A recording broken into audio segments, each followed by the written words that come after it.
राम राम। कहते हैं जिसकी रक्षा ईश्वर करता है उसको संसार में कोई छू भी नहीं सकता। एक बहुत बड़ा राजा था, सब सुख सुविधाएं थी, लेकिन एक ही कमी थी, उसके यहां कोई संतान नहीं थी।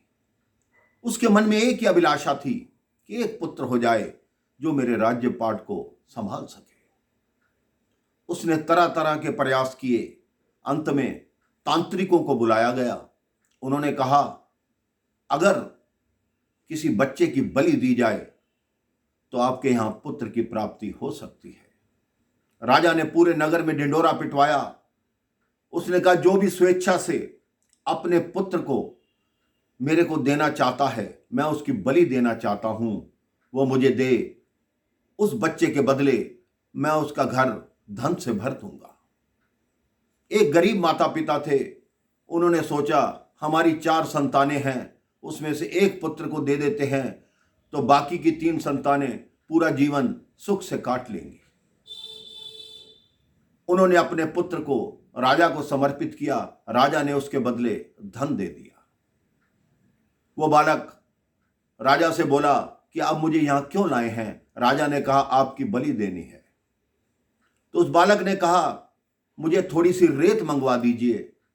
तो राजा ने कहा, इसकी अंतिम इच्छा पूर्ण की जाए, इसको रेत ला के दी जाए। उस बालक ने उस रेत की 4 ढेरी बनाई। सबसे पहली ढेरी उसने तोड़ दी, फिर दूसरी ढेरी के पास आया, वो भी तोड़ दी।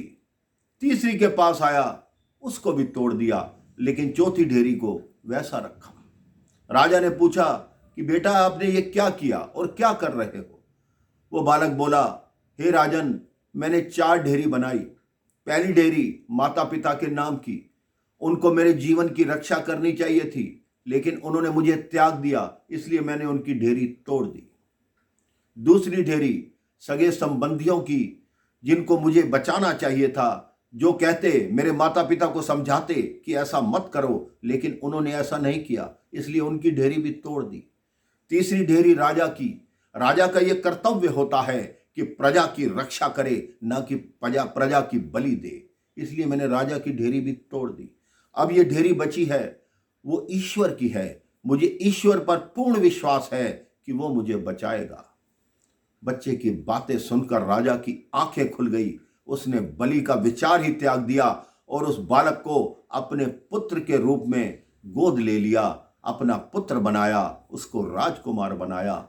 इसका अर्थ ये बनता है कि आप सच्चे मन से ईश्वर पर विश्वास रखो तो ईश्वर जो ना होने वाला सत्य भी है उसको भी पूर्ण करते हैं। अपने मन से एक बार फिर बोलिए, राम राम, जय श्री राम।